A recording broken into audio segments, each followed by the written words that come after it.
हम पढ़ रहे हैं श्री महाभारत सप्तनवति अधिकशततमो अध्याय द्रौपदी का पांचों पांडवों के साथ विवाह। द्रुपद उवाच अश्रुत्वैवं वचनं ते महर्षे मया पूर्वं यतितं संविधातुं न वै शक्यं विहितस्यापयानं तदेवेदम् उपपन्नं विधानम्। द्रुपद बोले, हे ब्रह्मर्षि, आपके इस वचन को न सुनने के कारण ही पहले मैंने वैसा करने को, यानी कृष्णा को एक ही योग्य पति से ब्याहने को प्रयास किया था, परंतु विधाता ने जो रच रखा है उसे टाल देना असंभव है। अतः उसी पूर्व निश्चित विधान का पालन करना उचित है। तो क्या हुआ था इसके पहले? व्यासदेव ने द्रुपद को डिवाइन विजन दिखाया था। उसमें उन्होंने पांडवों को किस रूप में देखा? इंद्र के रूप में। द्रौपदी को उस तेजस्विनी स्त्री के रूप में देखा जिसने वर मांगा था। और साथ ही में उन्हें व्यासदेव से यह आश्वस्त किया गया कि ये बहुत धर्म के विरुद्ध नहीं है, ये कार्य धर्म सम्मत है। तो इसका विश्वास आने पर उन्होंने क्या कहा? अभी मैं विवाह करा दूंगा, इसके लिए मैं तैयार हूँ। भाग्य में जो लिख दिया है उसे कोई भी बदल नहीं सकता। अपने प्रयास से यहाँ कुछ नहीं हो सकता। एक वर की प्राप्ति के लिए भी जो साधन तप किया जाता है, वही तप 5 पतियों के प्राप्ति का कारण बन गया। अतः दैव के द्वारा पूर्व निश्चित विधान का ही पालन करना उचित है। कभी कभी हम ऐसे कुछ विशेष अभिलाषा मन में रह के बहुत तपस्या उठाते हैं, लेकिन होना होता है जो वो ही होता है। आपने देखा है, कुछ लोग हैं, उनको लगता है कि मेरी तपस्या के बल पे या मेरे सुकृति अर्जन के द्वारा मैं विधाता के जो लिखित है उसको बदल दूंगा। तो ज़्यादातर समय में ये केवल भक्ति के द्वारा ही संभव है। कर्माणि निर्दहति किंतु च भक्ति मार्जन।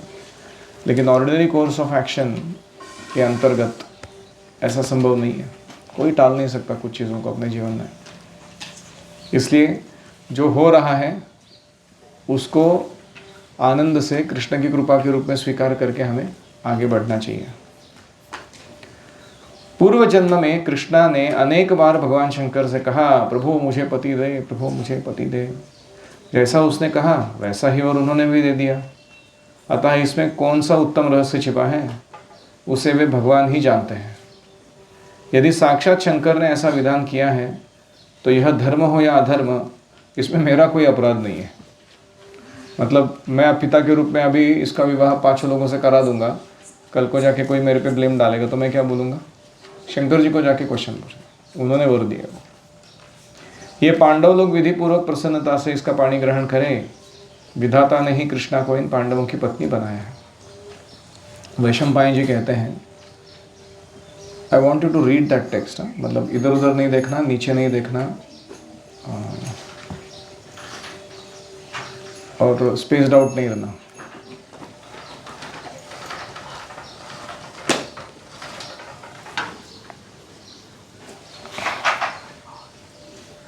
आहे का लक्ष?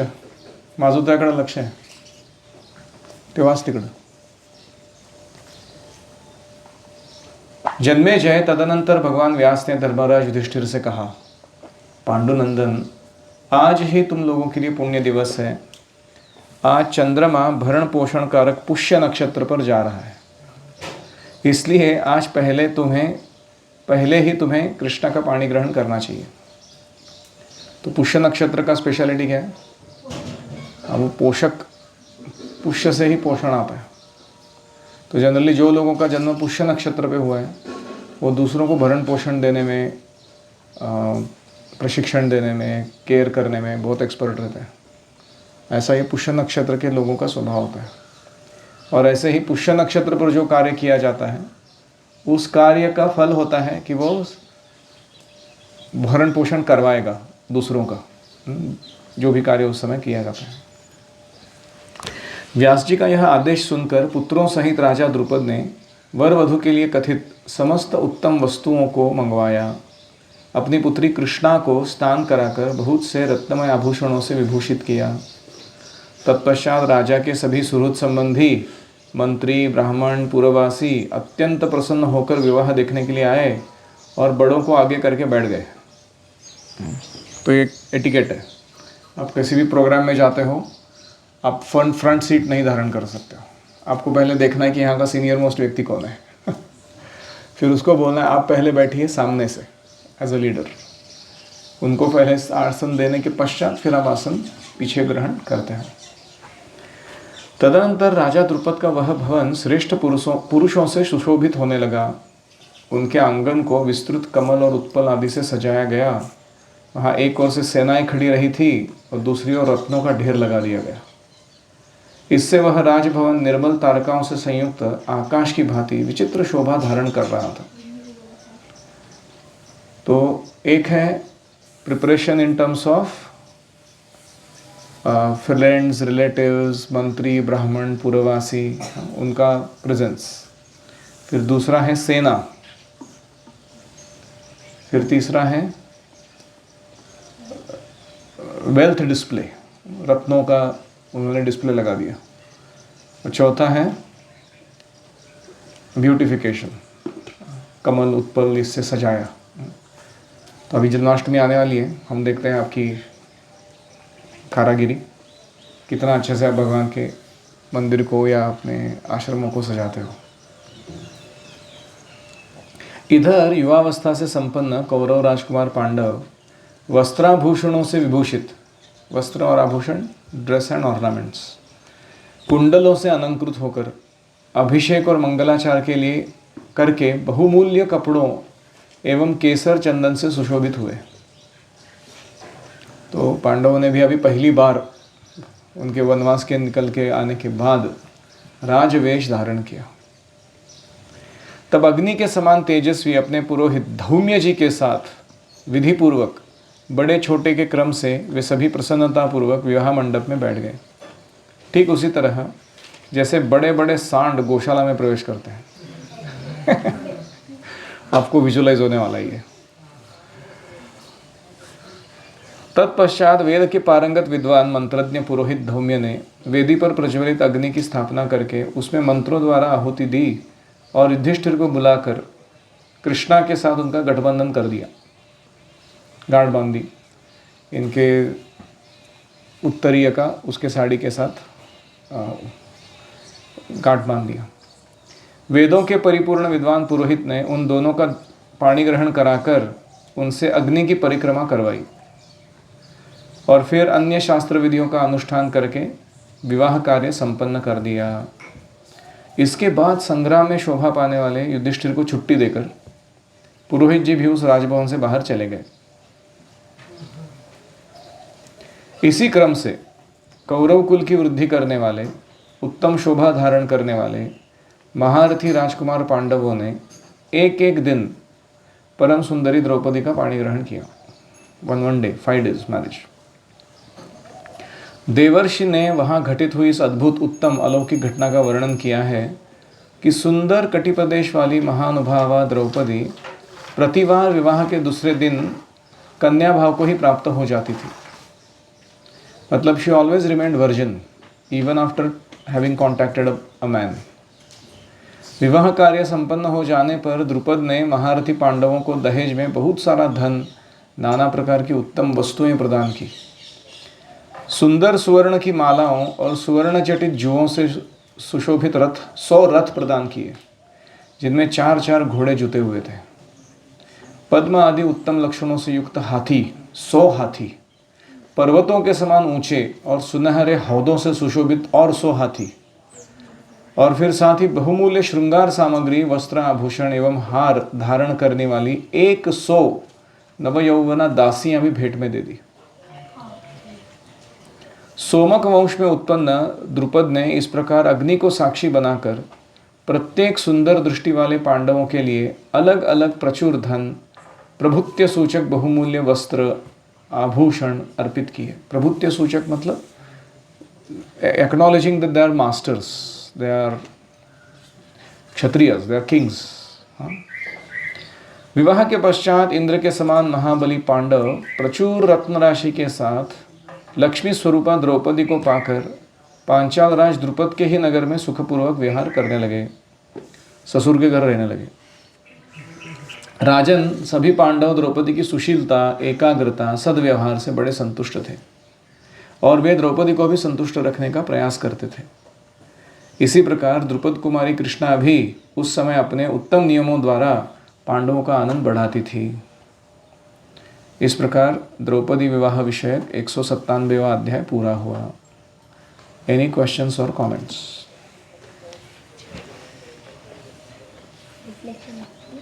अगर हम लोग कोई शादी या देखने अटेंड करने जाते तो हमें सबसे सामने नहीं बैठना चाहिए, हमें बड़ों को सीनियर देखना चाहिए, उसके सामने बैठना चाहिए। करेक्ट। ब्रह्मचारी को शादियाँ देखने नहीं जाना चाहिए, और अगर जाना पड़ा कभी सोशल ओकेजन के कारण तो बड़ों को यथोचित आदर देके उनके पीछे रहना चाहिए। सांड मतलब क्या? बैल। सांड मतलब जो बैल खास करके बहुत धृष्टपुष्ट होता है, खोंड मराठी में। आई कधी म्हणते की नाही काय रे खोंडा बैला। घोडा झाला तरी अक्कल नाही आली याला। मनुष्य घोडा झाला तर अक्कल कशी येईल त्याला, हा माझा प्रश्न होता आणि तुम्ही माझ्या आईला विचारला, मग तिने मला एक थप्पड मारली। असला प्रश्न विचारला होता। यस, आज पुष्य नक्षत्र है। Very nice.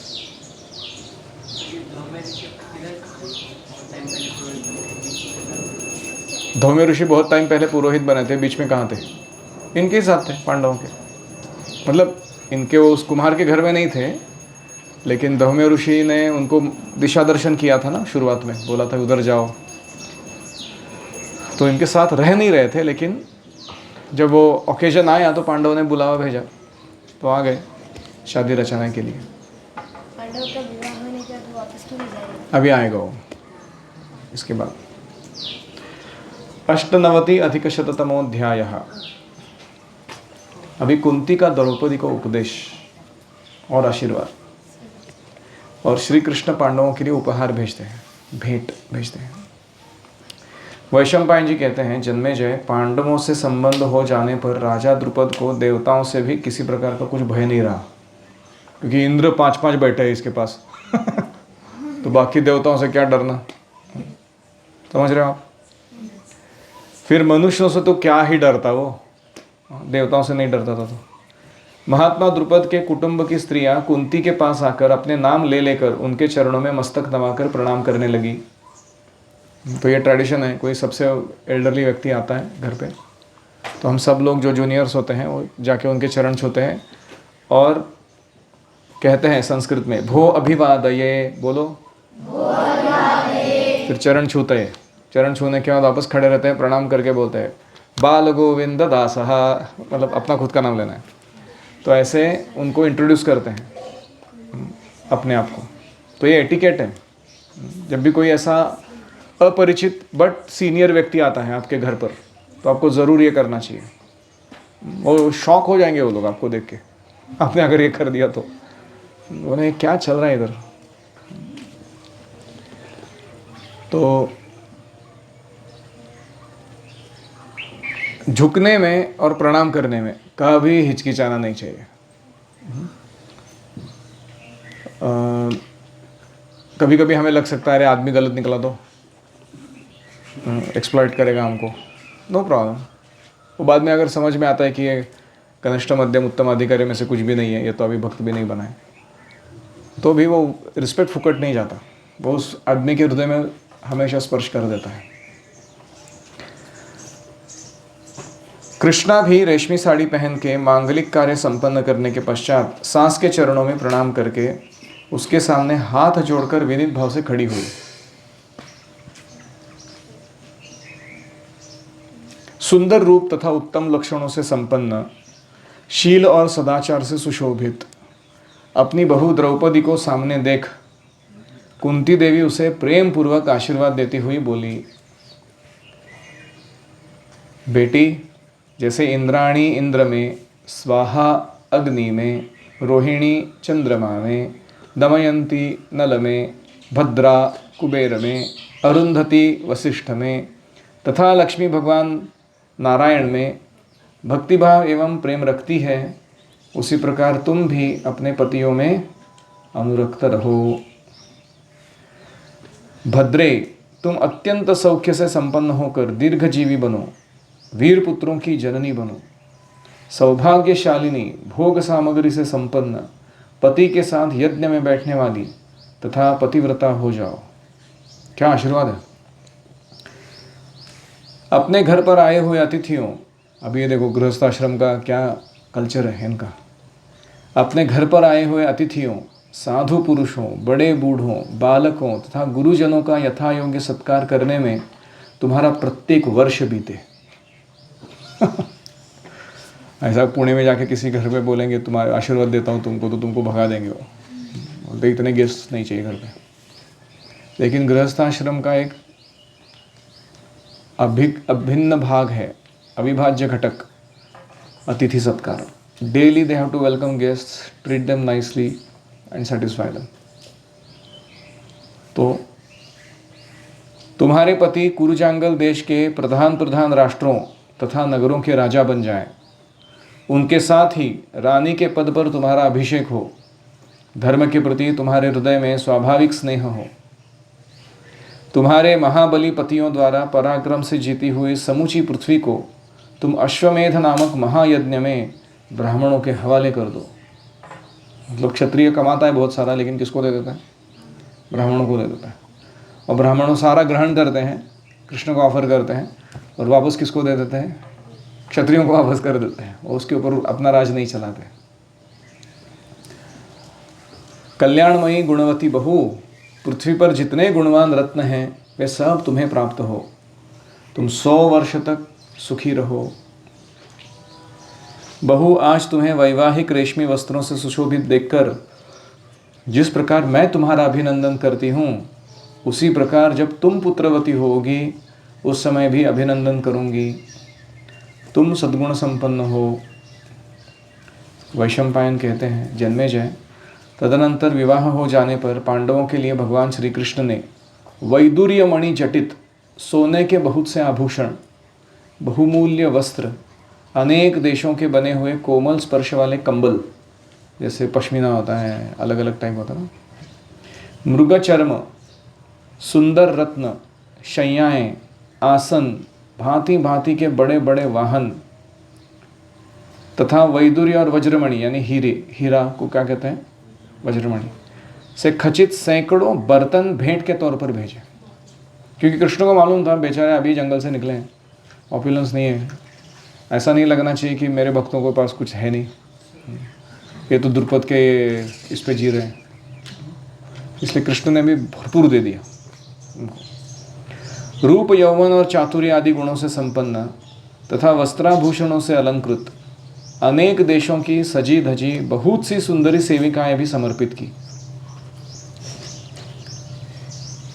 इसके सिवा अमेयात्मा मधुसूदन ने सुशिक्षित और वश में रहने वाले अच्छी जाति के हाथी, गहनों से सजे हुए उत्तम घोड़े, मतलब घोड़े को आभूषण पहनाते थे लोग, घोड़े को, हाथी को। अभी हाथी को एक गार्लैंड डालना है सोने का तो कितना किलो का रहेगा वो।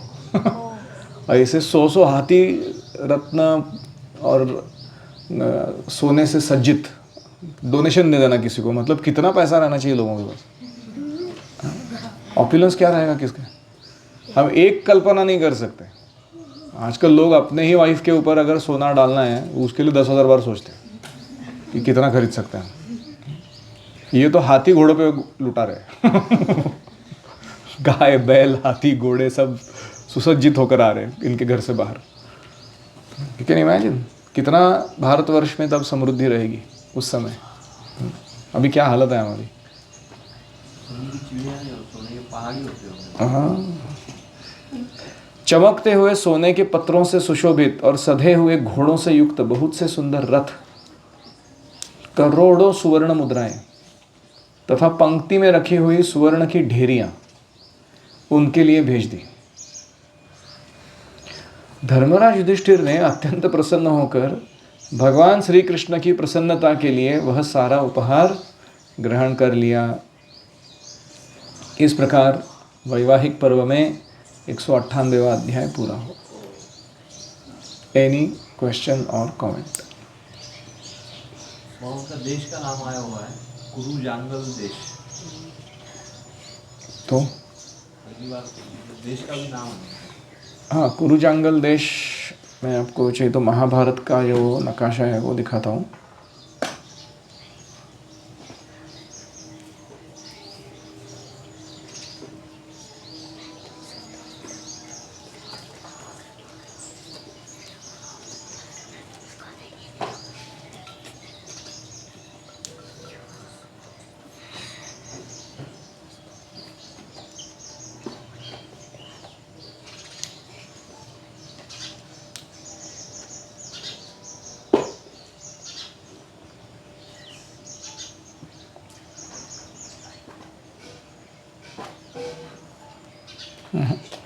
ये गलत वाला है। आई हैव महाभारत का नाम कैसे दिए थे उसका मैप है वो। नेक्स्ट अध्याय। क्वेश्चन? पुत्रवती। पुत्रवती मतलब पुत्र प्राप्त जिसको है ऐसी माता बनो। पुत्रवती, पौत्रवती यानी तुम्हारे बहुत सारे नातू हो जाए। वैदिक कल्चर में children are very welcome. Yes, क्या? रेशमी मतलब सिल्क, रेशम के बने हुए। पहली बार सुना है शब्द तूने? रियली? जो गंधर्व को घोड़े देते वो कहाँ थे? चित्रसेन गंधर्व के घोड़े वो अभी तक मांग के नहीं लिए इसने, अर्जुन ने। उधर ही पड़े उसके पास। उसने वाला जब चाहिए तब मांग के लूँगा। और कुछ? करेक्ट।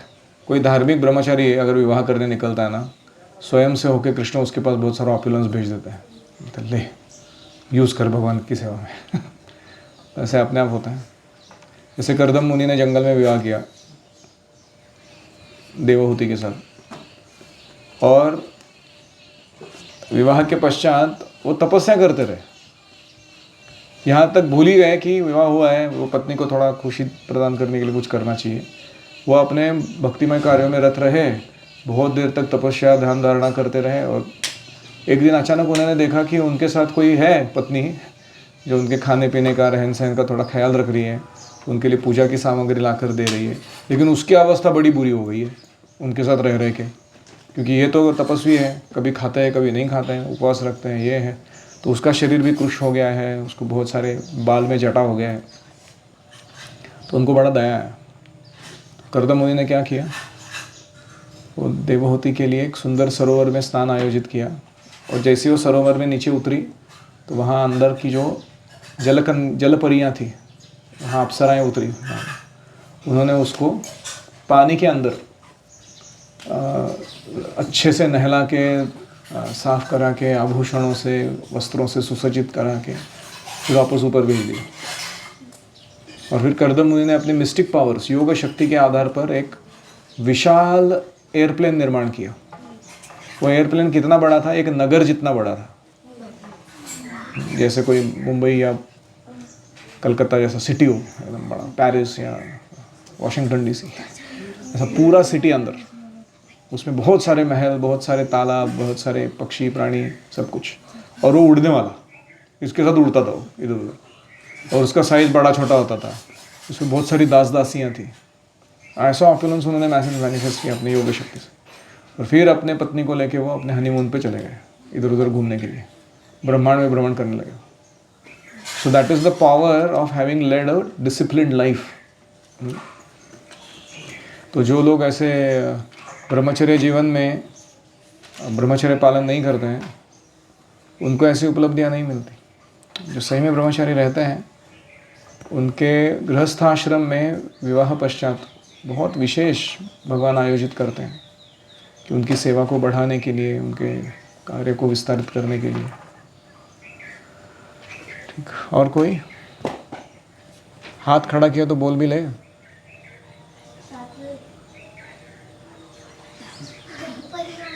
जलपरी मतलब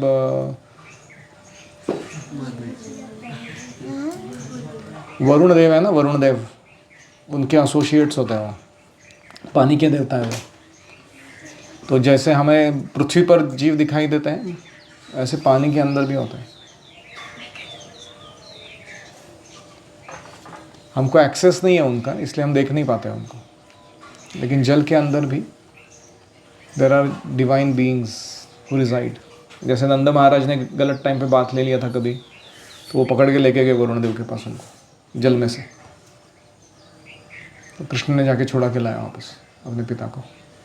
हमारे घर पे जब सीनियर जो के आते हैं तो हमको दंडवत करना चाहिए, बाद में हमको आसन ग्रहण करवाना चाहिए, और पानी नहीं तो कुछ जूस देना चाहिए। ठीक है, थैंक यू। और कुछ? जलपुरी से क्यों होती है क्या? हाँ, सच में होती है।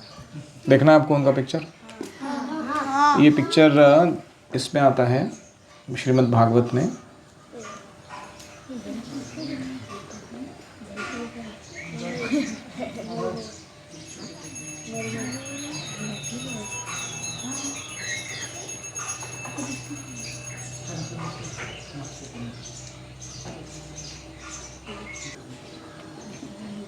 ठीक है, योगिक पावर्स जिनके पास रहते हैं ना, वो कभी कभी साल में एक बार सांस लेके जीवित रह सकता है। ऐसे है कुछ लोग। ध्रुव महाराज रहते थे ना, यूज्ड टू प्रैक्टिस घोर तपस्या, महीने में एक बार सांस लेते थे। हाँ? और वो बोलते थे कि this is self gratification, I am wasting my time not thinking of Krishna because I have to spend some time breathing.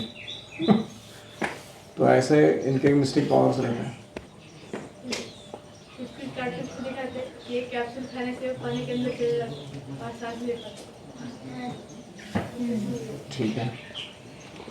Bye the way she got that power because of कर्दमोनि's ब्लेसिंग्स। और कोई?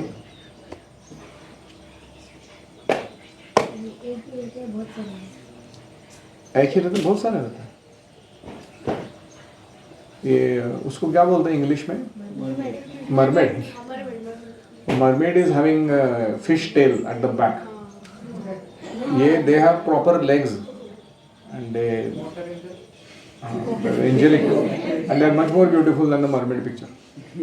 मरमेड ऐसे मरी हुई लगती है, प्रेत बाहर आ गया ऐसा कोई। They are not like that. और कुछ? All right, so we end there for today. Thank you very much. Srila Prabhupada ki jai. Om Hare Krishna, Krishna Krishna, Hare Hare, Hare Rama, Rama Rama,